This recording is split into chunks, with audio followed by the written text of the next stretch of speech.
Good afternoon. Nice to see you again.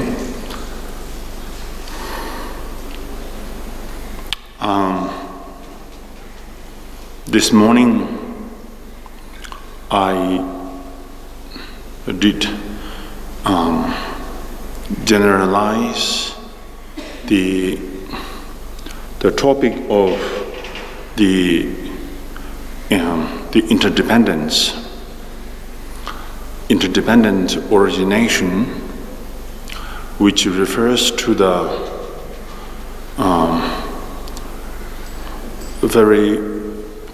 principle of both the Theravada and the Mahayana, the way of practice, and particularly in terms of the understanding of the ultimate truth, then the interdependence is the need to be understood fully. And as a beginner,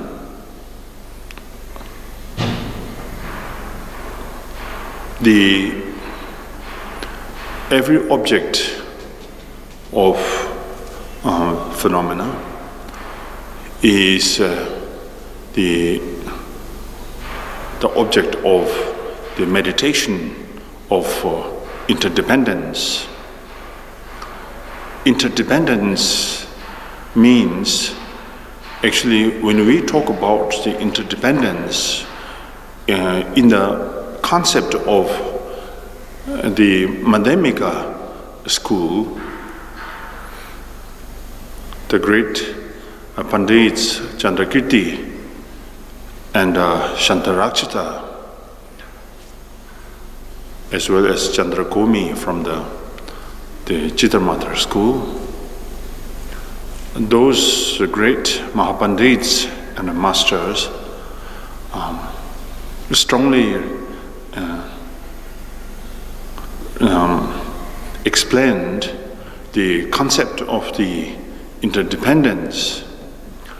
Tibetan word tendel, the word, the tendel or the interdependence itself carries the understanding of the inseparability of the shunyata, emptiness, and the appearances. Tibetan word nang and the tong. The nang means appearances. Tong means the shunyata in Sanskrit, which means the lack of inherent existence, emptiness. The inseparability of the emptiness and the appearance refers to the external factors, like a samsaric phenomena, the form, the sound, the smell, the tastes, etc. All are inseparable from the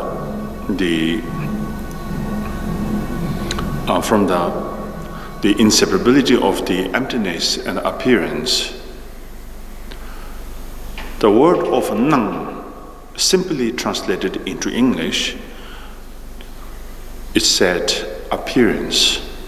But to me, when you talk about appearance, does not really indicate or represent the meaning of Tibetan word nang, because nang means the something that is visible, that can be seen, that can be touched, can be perceived, yet it's very much lack of inherent existence.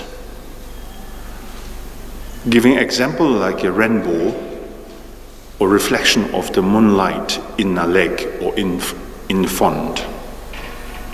You can see the reflection of a moon in a font and a river in the water, but at the same time, you know very well there is no solid moon in the water itself. It is the lacking of the solid or inherent existence of the moon. Likewise, every aspect of the phenomena, the sound, the form, etc., that we can perceive and we can sense as a solid, as its inherent existence. But if you analyze with the true wisdom, then you will realize that all the appearances are just simply or seemingly there. Seemingly. Seemingly means it's not really there. It's like a dream. In the dream, you can experience the joy, happiness, joyfulness, and frustrations, sadness, and depression, all kinds of emotion that you can experience in the dream itself. But at the same time, none of these the phenomena are existed there. But seemingly there, because of this, we do have experience or the emotion. And we do have experience of the emotion, the joy, sad, fear, etc. that can be experienced in the dream itself. Although the experiences are not there, truly. So, ordinary sentient beings is like a person who is dreaming. When someone is dreaming, or someone is in the dream, like a dream of fear, the wild animal is attacking, or got fire, a house, or burn the body, etc., then the feeling of fear is truly there in the dream itself. You cannot deny that you do not experience the fear.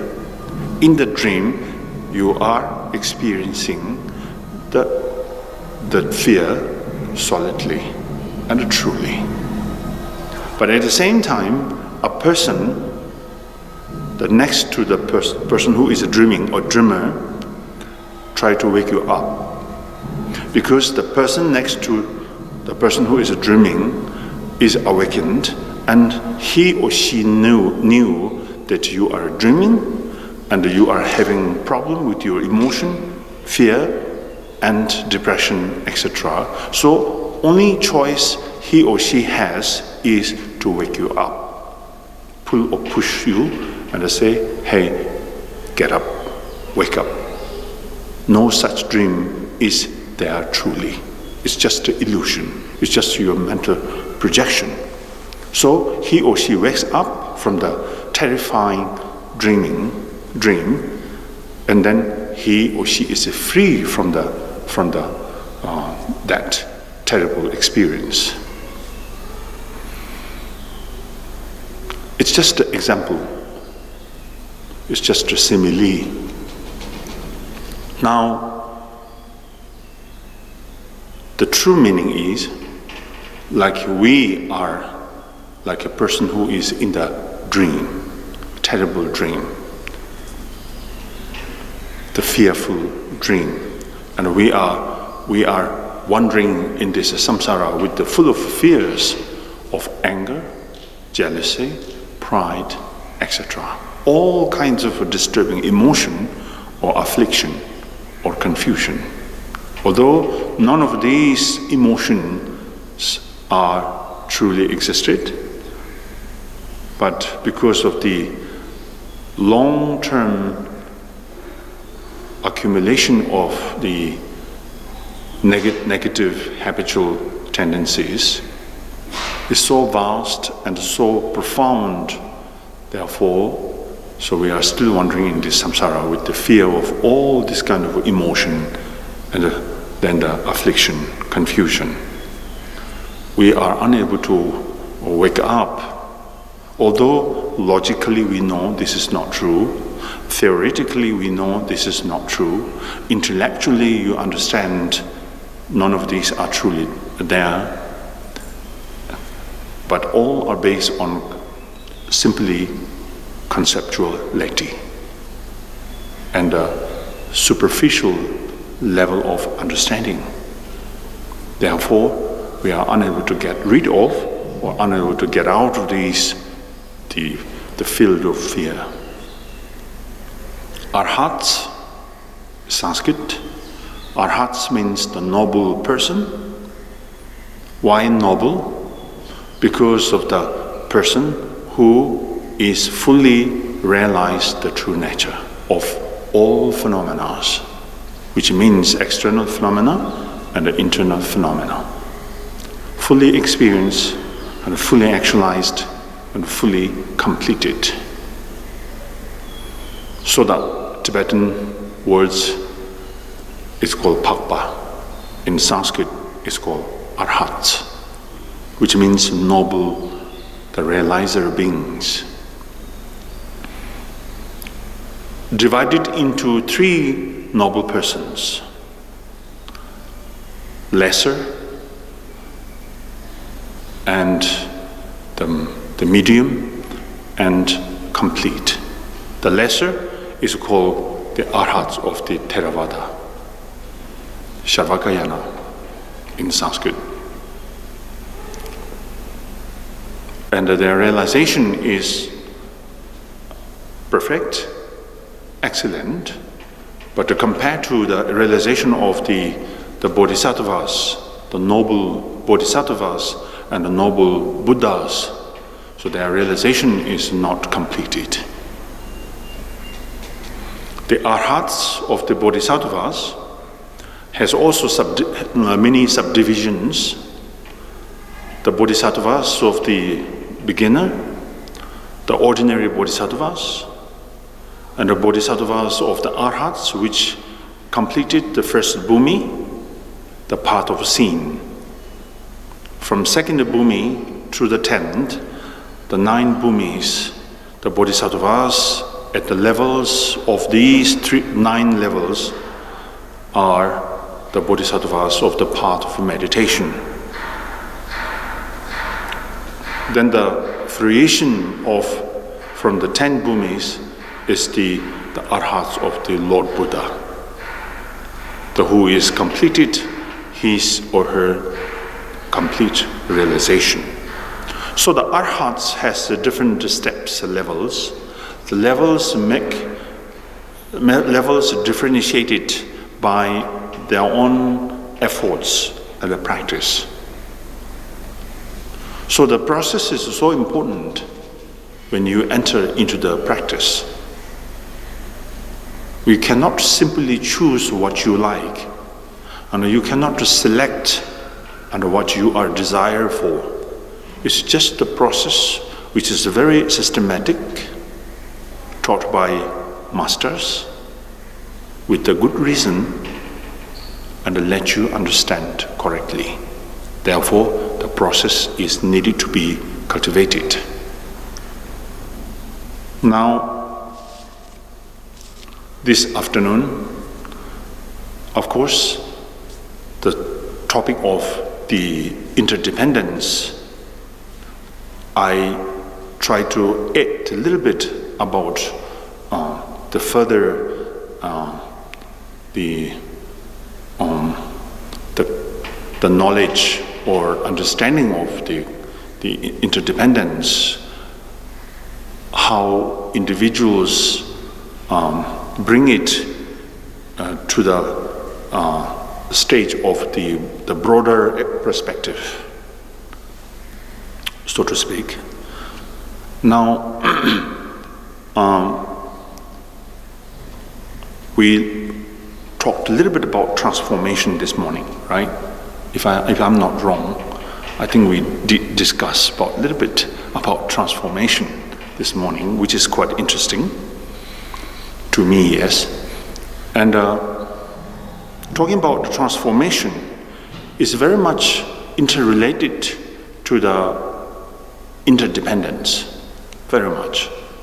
Interdependence is very profound for the meditation and for the meditators as well. In order to progress fast, smooth, then the knowledge or the meditation of the interdependence is very important. Now, transformation is something very particular subject of Anuttara Yoga Tantra. In Sanskrit, there are 4 stages or 4 different classes in the Vajrayana system. The first is called the Kriya Tantra. Second is the Charya Tantra. That's the 2 lower classes of Vajrayana. These 2 emphasize mainly the manner, the morality, discipline, and cleanness. And the another 2 from the high level is Yoga Tantra, number 3, and the last one is the Anuttara Yoga Tantra. That's the highest one.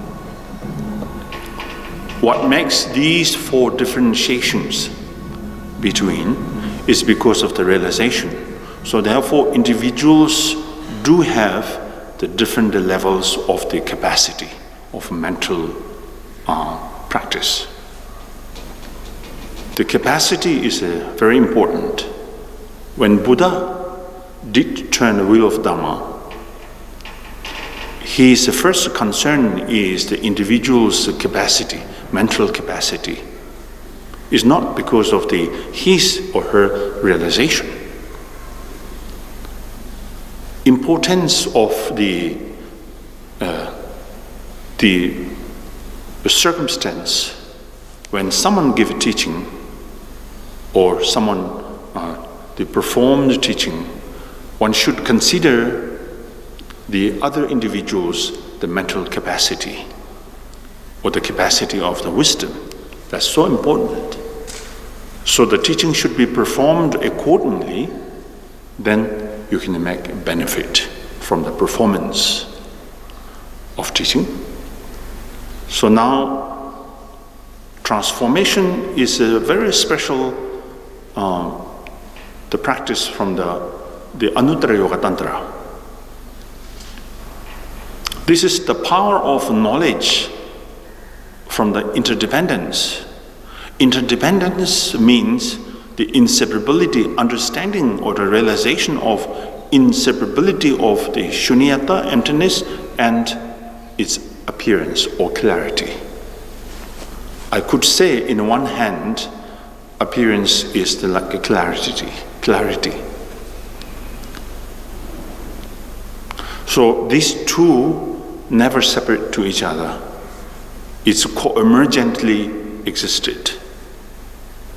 Innately, co-emergently existed from the beginnings of the time. But as a philosopher who emphasizes on explanation of the shunyata, the madhyamika, and the particularly view of madhyamika, who explains through the logic, through the reason, one could explain a large.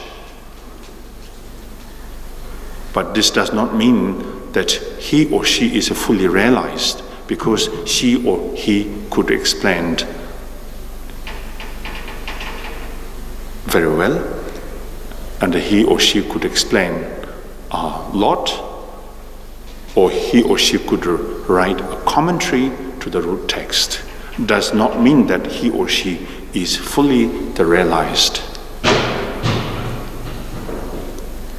Now, interdependence, the power of interdependence as a practitioner,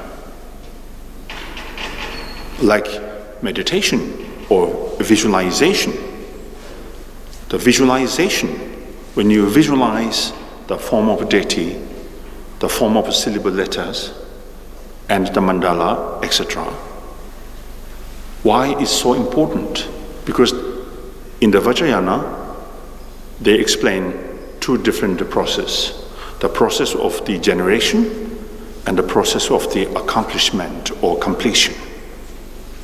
There are two processes.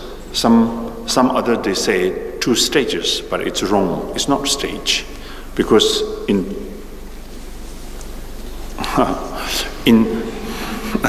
yeah, that's good. Because the stage, when you talk about stage, it's different. There's no such word in Tibetan because we call je rim, zok rim. So rim is process. There is in the meditation that you are processing through the path. So therefore, it's a process of the generation or creation and the process of the completion or accomplishment. Now, visualize the deities in the form of color, shape, characteristics, and peaceful, wrathful, and semi-wrathfuls. All kinds of things. And then the syllable letters, and the mandala, all kinds of things. Purpose of the visualization is to subdue the power of our negative thoughts. That's it. It's fabricated, contaminated. This visualization, which is very true, is not ultimate, is not absolute. It is contaminated process of creation. Mandala is not there in the form of sand or construction whatsoever. The form of deities are not truly there. In the form of peaceful, in the form of wrathful, in the form of semi-wrathfuls whatsoever. Therefore we call generating in your mind. It's a form of generation. It's a form of creation. Why we do need create such forms? Because in order to subdue the power of confliction. Without subduing such the power of the the affliction, there is no way to stabilize the mental capacity. Mind is very fluctuate. Up, down. For 5 minutes we do meditation, still very difficult. When you do meditation, the more thoughts coming, more thoughts arising, isn't it? I think so. The something is forgotten. If you want to remember, do meditation. Then you will remember. But it's not a bad sign, it's a good sign. Because you are reshaping your mind, and you are correcting your mind, and you are working with your mind. So that means that you are trying to progress or develop your mental capacity. Lack of mental capacity, therefore you are unable to build up the qualities of the mind.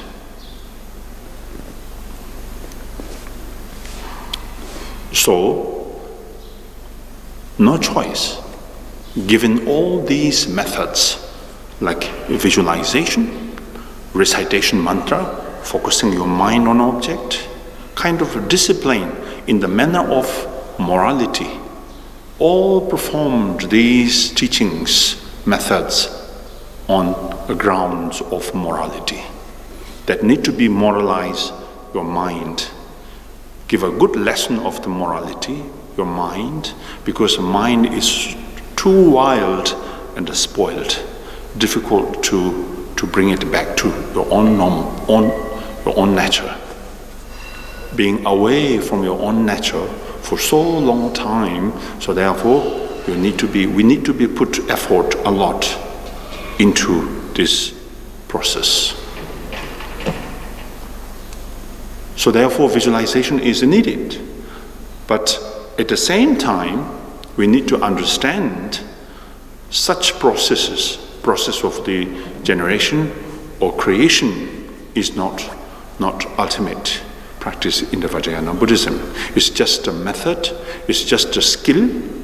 Skillful means to stabilize our mind, make more available to be perceived, further the training and practice, to be developed the mental qualities. It's so difficult at the beginning. Someone urges you to do meditation on emptiness. We cannot do that. We cannot meditate on emptiness easily. We cannot meditate on compassion.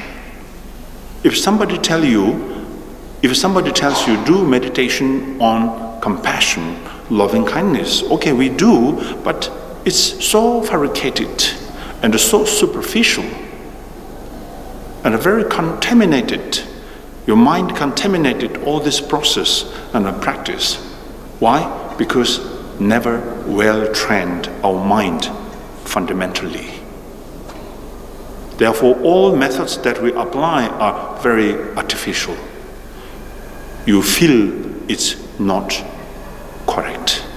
You feel it's not right because it does not give you strength or the power to be increase your mental quality. You cannot sense genuinely the benefit of the compassion and the loving kindness. Therefore, the training of our mind for long term is compulsory and needed to be done. So, in the Vajrayana, in the skillful means that kind of training your mind, so the visualization is needed. To visualize the deity, mandala, syllable letter, all kinds of methods is given in the practice of the visualization. In the future, what benefit you may gain from this visualization is because rebirth, death, illusion brought into the path of transformation. Our problem is with the birth, the born in the taking rebirth in the samsara. Then it leads to death. Then again rebirth. Then the living in the samsara, and then death. We call this is cyclic existence of the samsara. In Sanskrit it's called samsara. Means the endless, circling, wandering. So bring these stages of like taking rebirth and death, all these transform into the three kayas: Dharmakaya, Sambhogakaya, Nirmanakaya. Three kayas, the basic three kayas, the three kayas of the path, the three kayas of the fruition. All sorts of things are for the training of our mind. So, that is also the interdependence. Interdependence because of the, if you ask too many questions, why, what, how, nobody can say, nobody can give a definition answer to the questions because it is functioning in the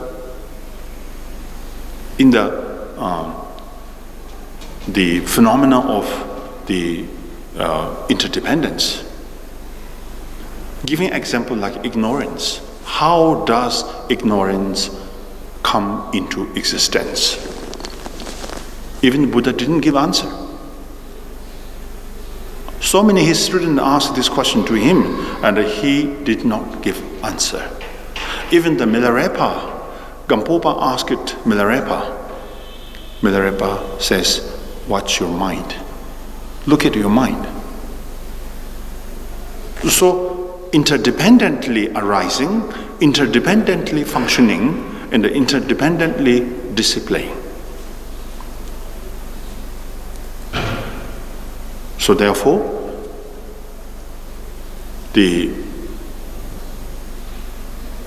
who did discover of this is the Buddha, the mind of enlightenment. That's why we call enlightened. And we are studying, we are contemplating, and we are meditating.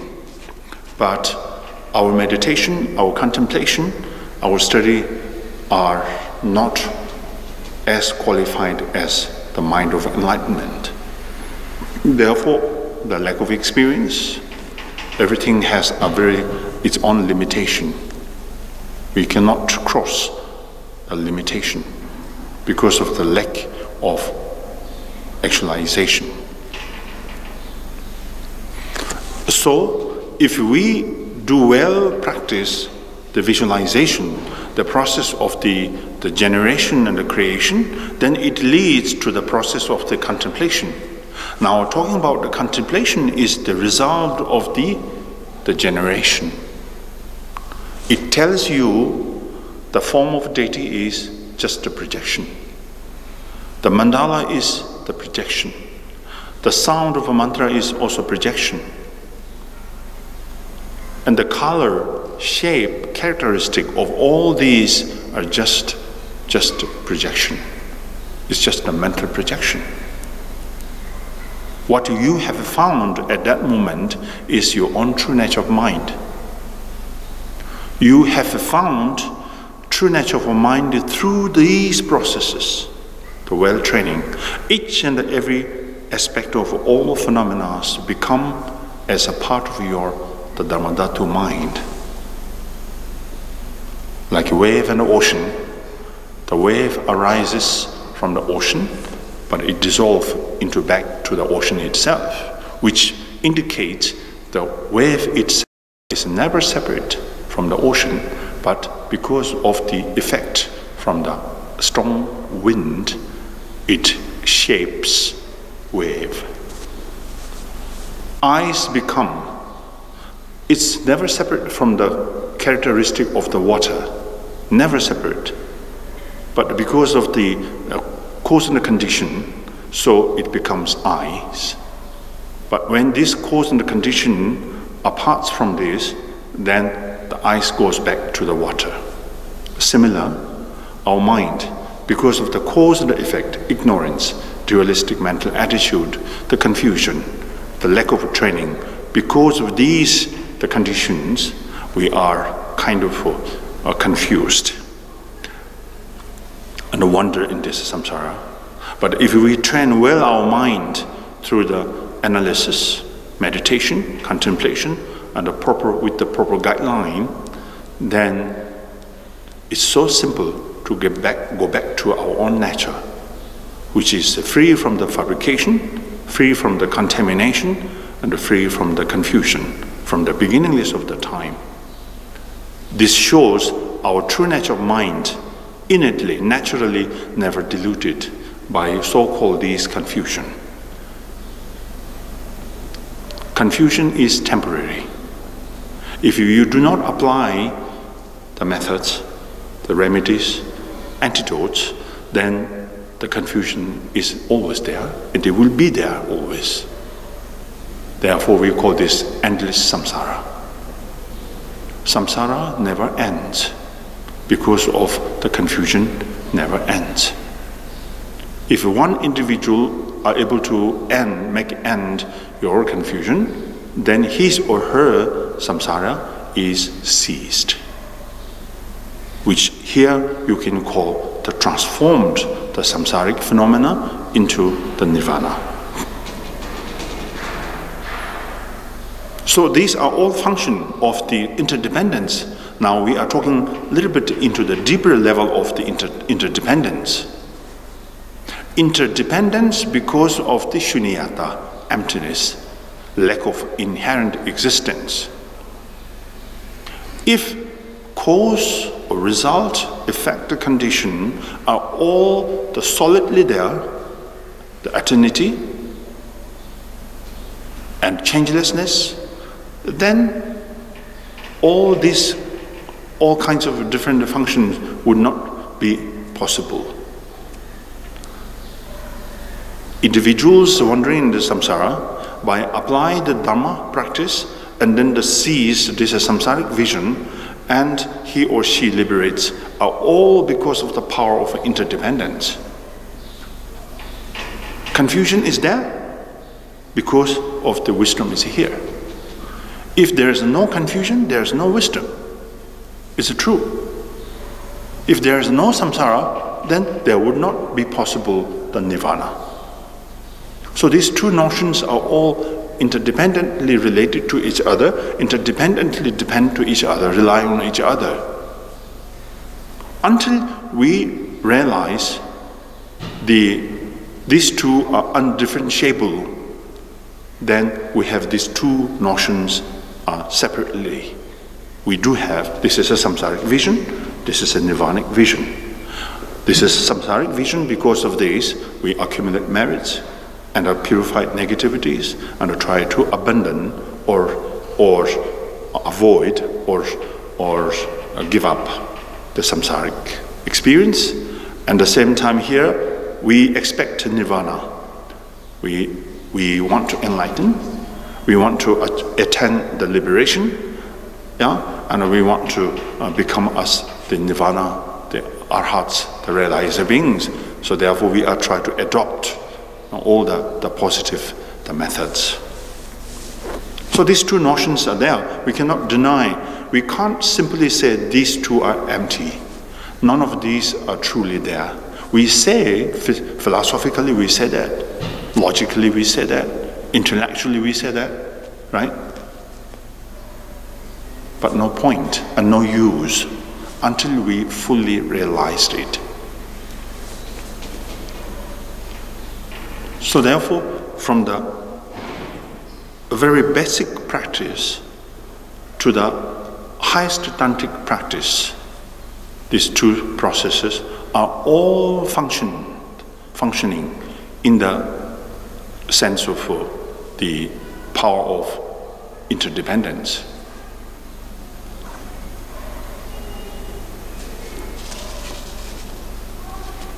Memory is not good, sorry. So I have to read my note. What did I say now?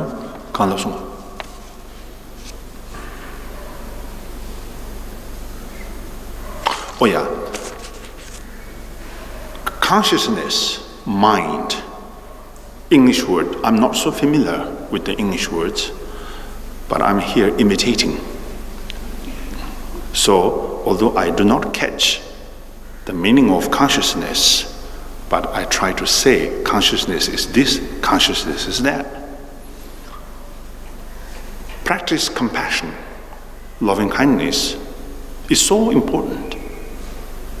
So, subject is up to individual, but need to be transform our consciousness into that quality, like compassionate mind consciousness, the consciousness of wisdom, consciousness of loving kindness, the consciousness of bodhicitta, consciousness of compassion is so important. Looks now our mind is separate from them, right? When we do practice or meditation of compassion, we artificially try to create that, try to develop or cultivate such unknown quality in our mind, which is not so easy at the beginning, but try to transform your mind into the mind of compassion. That is, we call you are compassionate. Until your mind or your consciousness become inseparable from the mind of compassion, so all your practice of compassion is artificial, not genuine compassion. This is so important. Impermanence, meditation of impermanence. So your mind should become or should be made undifferentiable. between undifferentiable the mind and the mind of the impermanence. So this way, we have to transform. The transform means like that. Tibetan word gyur. Gyur means transform. Transformation does not mean there are two separate things. By power of meditation, then you make these two into one. No, that's the wrong idea. That's the wrong understanding. Initially, never separate two things existed. Initially, these two inseparable. Inseparability of these two. But due to our dualistic mind, so we perceive as two different things. But now, because of the power of a path of transformation, that you are realized these two inseparable. That is the meaning of transformation. Anger is one aspect of the emotion which we are trying to avoid. Why? Because you thought or you think or we think that anger is obstacle, the mind of obstacle. It disturbs my mind. It disturbs to be develop my practice. What makes this? Because of the lack of understanding or realization of the understanding of the essential aspect of the anger, the mind of anger. The essential part, the mind of anger, is never separate from the wisdom of the mirror-like.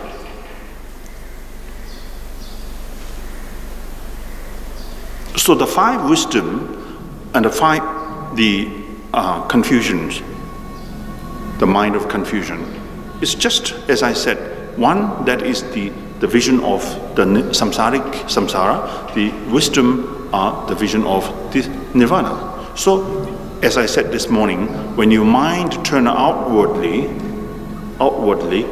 then the projections arise and you perceive everything as it is, solidly. Then we call this as a samsara. So in this, then whatever you feel, whatever you sense are the activities of the samsara. Then it's confusion, then it's anger, then it's jealousy. Yeah? Because these are disturb your practice. These disturb your mental stability. These disturb you to be free from the boundary of the samsara. Your sixth consciousness bring inward, then remain in the self-arising the mind, that is your own true nature of mind, then it's called nirvana. Because there's no disturbance. In this realization, then whatever activity you do and whatever the forms that you are seeing, whatever sound that you are hearing, are all the manifestation of your own true nature mind. If you have this realization, then none of these, the thoughts or experience or emotion, will disturb you any longer. So, anger itself is not disturbance. What I'm trying to clarify here, or define the characteristic of the reality of the mind. So the mind is so simple, therefore the whatever thoughts arise from the mind is also simple. It's also innocent. It does not disturb us at all. They don't disturb us at all. The disturbance comes from our own dualistic mind. You have crossed your mind from the border. If you remain within the border, within the limitation, there is no disturbance, because overwhelmed by our action of the body, speech, and mind. Therefore, this causes unnecessary problem. Interdependence helps you to calm you down, let you realize let you understand the truth. Interdependence helps you to stabilize your mind. Interdependence helps you to let you understand the true nature. And the interdependence helps you to guard from the unnecessary the problems or the disturbance. So it's our like a guard, the interdependence. If you keep understanding or the knowledge, even I'm not talking about meditation or actualization, but at least the understanding, proper understand or proper knowledge of the interdependence, if you carry it along with you, no matter you are doing meditation or you are doing the worldly activities, whatever you do, but as long as if you are within the understanding of the interdependence, then you would not face any other unnecessary problems and difficulties at all. It rather gives you much relax, open your mind, and let you feel much relieved. Because of this, then you have a much more capacity. You are able to build up much more capacity, the mental capacity. And once you are able to build up the mental capacity, then you are able to engage in further processes of the practice. Then there will be less obstacles in your practice, on your path, than approaching towards the right direction. It's much easier. Interdependence is not simply let you realize the emptiness alone. Interdependence needed in our daily life, which helps us to open our mind and to carry on our activities smoothly, and less stress, less anxiety, and less depression, and less confusion. Beginners lack of power, energy, strength to combat confusions directly. We have to deal first with them. The dealing with the situation is so important. We have to deal. For dealing situation is not that easy also. We need time, effort, energy, and patience. It's so important. Patience. We have a lack of patience. We are not a patient person. When there's no problem, everything seems okay. You believe I could do my practice very well. But if the slightest something happened, you lost your control. Because why? No patience. We need patience. If you have no patience, there is no way to build up energy. Your energy will be also unbalanced. If your energy is unbalanced, then you cannot carry on your practice smoothly. You are controlled by external factors rather than you control external factors. Now, emotion always disturbs us. Why? Because lack of understanding of interdependence, and we hold situation very solidly. Therefore, external factors control us completely. We are unable to control the situation, right? So any situation that makes you smile and a long face so sensitively, very easily. You are happy today, why? Because of something and something, isn't it? You are unhappy, why? Because of something and something. Everything comes from the factors, and external factors mostly. It's not come from within. Joy never comes from within. For us, arhats, realizer beings, because they have known or they have understood or they have realized that joy should come from within.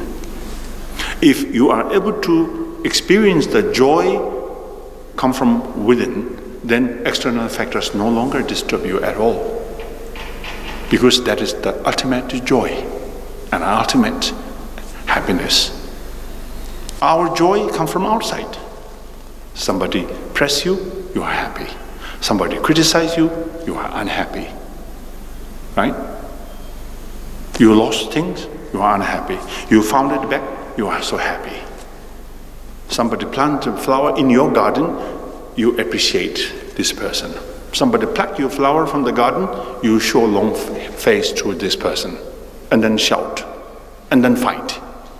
Then very profound enemy. So you see, all our emotion and experience very much depend on external conditions, isn't it? Right? When even you just walk in the street, if somebody really just show you a genuine smile, you are so happy because you would say, this person must be Bodhisattva. Otherwise, why he or she should smile at me? If somebody show you a long face in the street, you must think this something wrong, right? So you see, our emotion, our feeling, controlled by external factors. This means we are not independent. We are not independent. We are very much dependent origination. We are very much in the compound of the interdependent origination. We rely on external factors. We depend on external factors. They control us. This shows us lack of wisdom, lack of independence.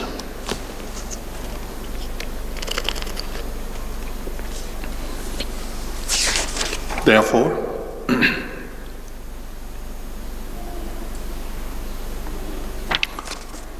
we need to discover the great clarity of mind. Three qualities of the meditation of the mind. Number one, clarity. It's so important. When you do meditation, very unclear. So therefore you feel sleepy, yeah? And you feel bored, you feel dull, blur, everything is because of lack of clarity. So we need to be built up the clarity, the quality of the mind. If once you are able to build up the quality of the clarity of the mind, then next your mind becomes the brilliant. So brilliant. Then the seasons, weather never disturb you. Sunshine, you are happy. Clouds, happy. Dark, happy. Rain, happy. So the seasons, the weather, climates never make you change your mood. So you can carry on your meditation.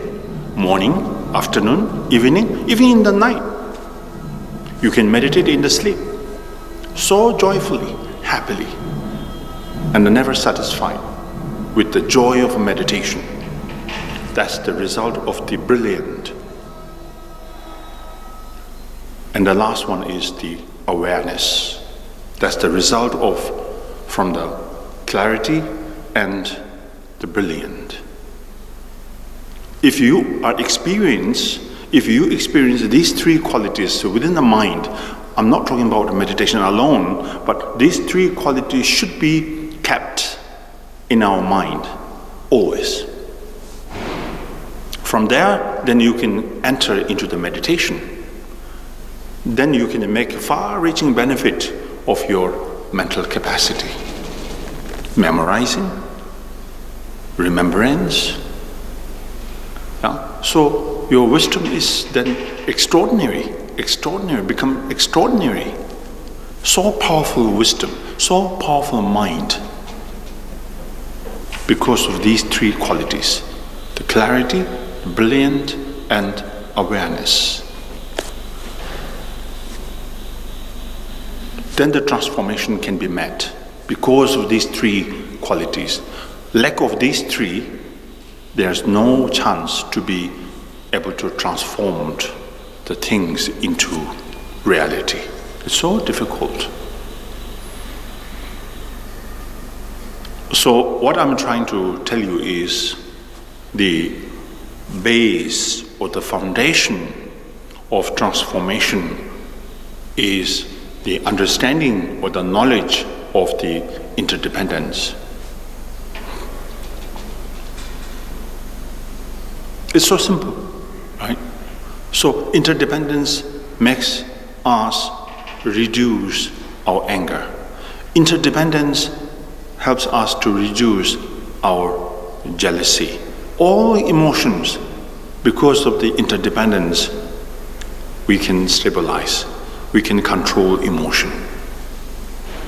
And attachment, holding, clinging, grasping, all can be reduced because of the power of interdependence. And a simple way explain, like a right because of the left, right? So tall because of the short, big because of the small. So these are all Tibetan word tendel. This shows that nothing is independently existed.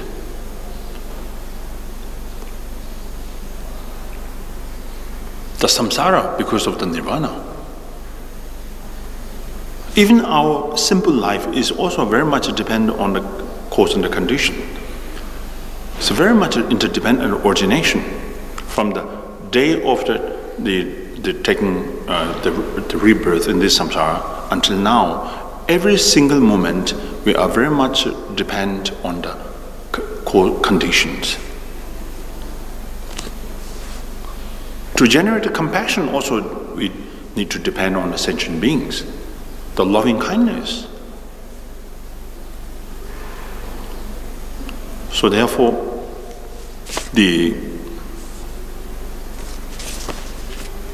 interdependence that helps us to understand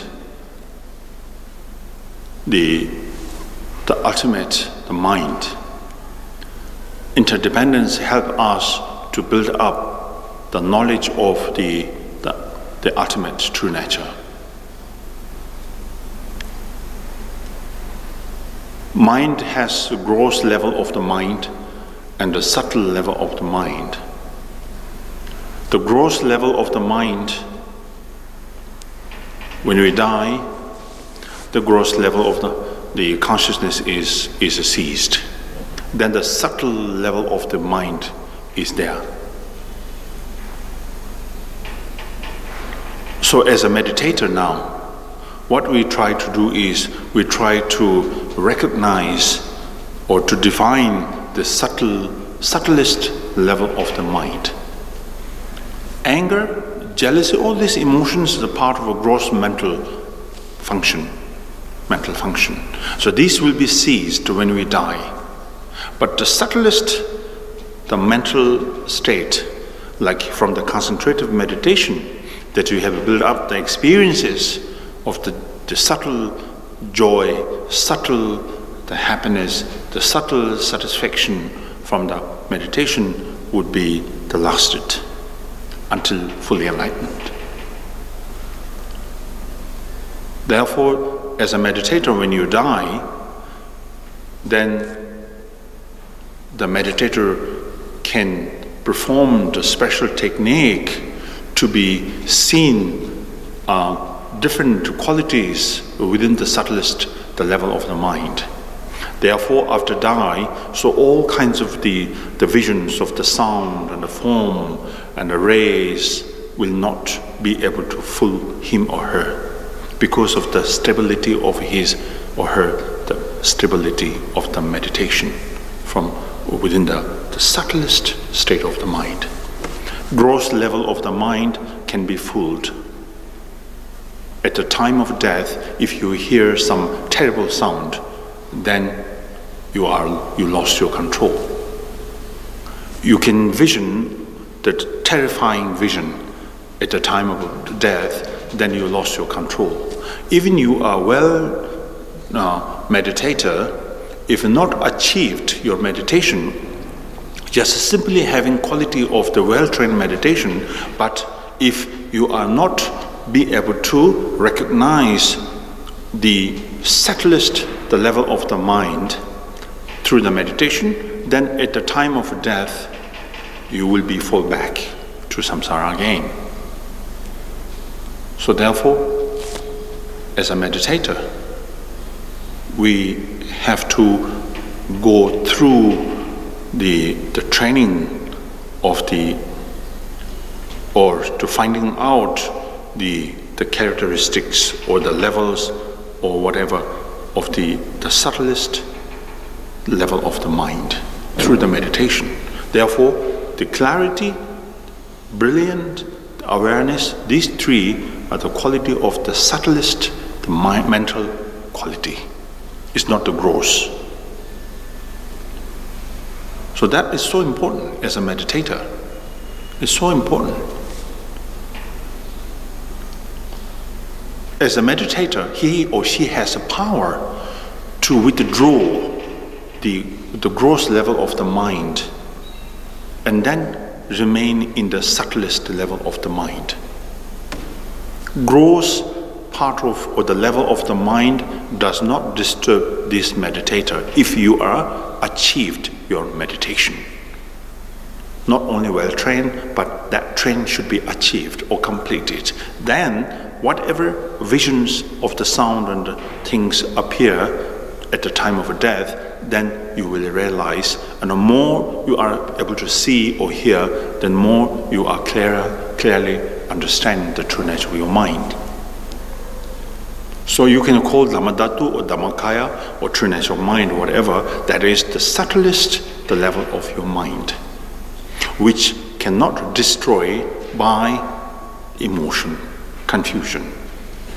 Now, this level, we are, as a sentient beings, ordinary being, who has full of confusion, anger, attachment, or the pride whatsoever, seemingly we are wandering in this samsara with the full of suffering, yet we have still hope, expectation, we still hope to be a good practitioner, good meditator. Why? Because of the power of this subtlest mind.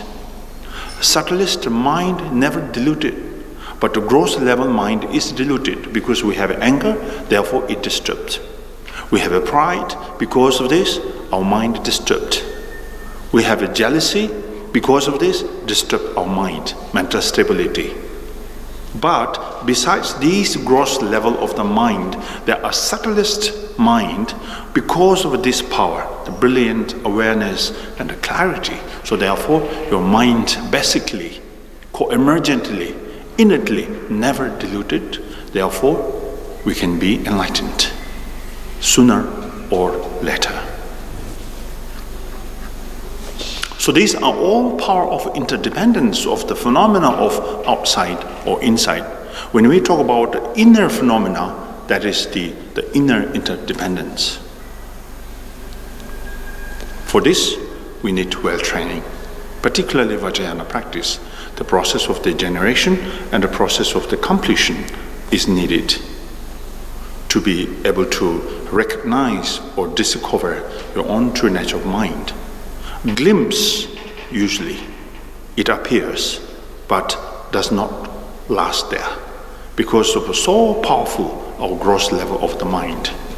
But that clarity, brilliant and awareness, the subtle level of the mind is so powerful basically, fundamentally, yet for the time being, because of this gross level of the mind is so powerful, therefore, so this subtlest, the level of the mind cannot work with us for the time being. When we sleep, we have all kinds of a dream. That means our mind is still not in the deeper level, not in the tiniest or subtlest state of the subtlest level. So therefore we have all kinds of dream. When we are in the deep sleep where there is no dream, that means we are at the level of the subtlest mind.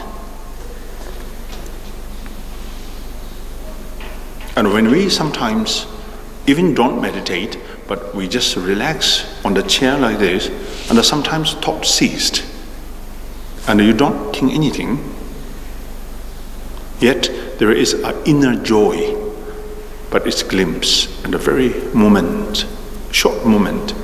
So that is the subtlest level of the mind. It appears from time to time, but fail to be recognized. If we do have a recognition, practice of the recognition, then the chances is there to be seen that subtlest, the level of the mind. So therefore, meditation helps you to discover this mind completely. Therefore, then we can make our mind inseparable from these three qualities. Once we achieve these three qualities, no longer external the factors and the emotion disturb or diluted or interfere, or more joy when thoughts arise. So we call this as the mind of enlightenment. Or at least you are at the stage of the independence. Now your mind becomes independent. Why? Because any other phenomena that no longer disturb you.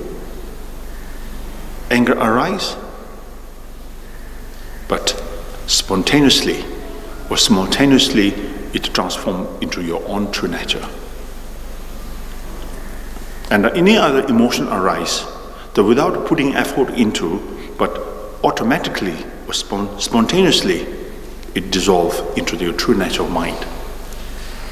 Therefore, yogis and yoginis, the more thoughts arise, and the more the knowledge and their meditation increase. But for the beginner, if we are not careful, so the thoughts disturb us, right?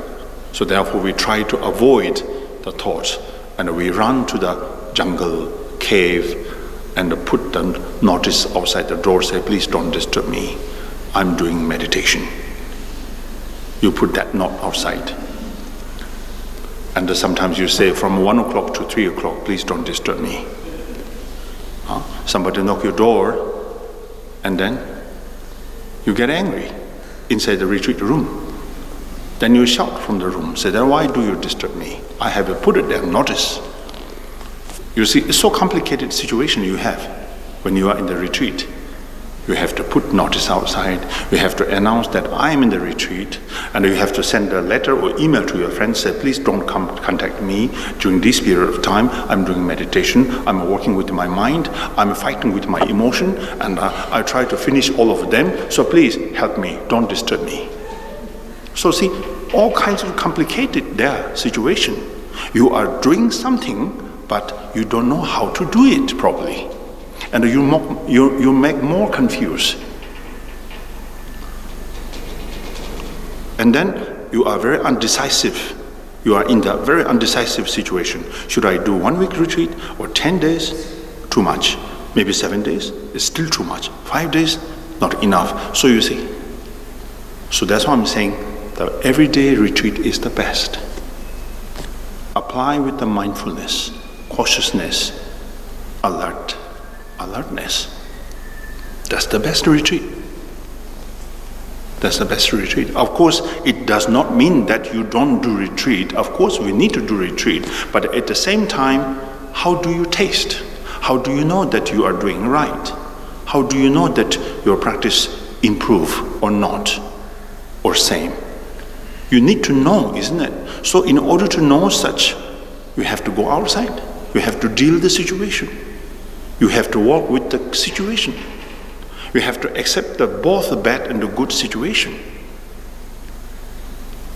So, therefore, Kadamba Master says, should accept everything as it is, but at the same time, watch your mind. I have to guard my mind, and I have to be careful in any manner. Then I have to deal with the situation. So that's the best retreat. So that's all for today's topic.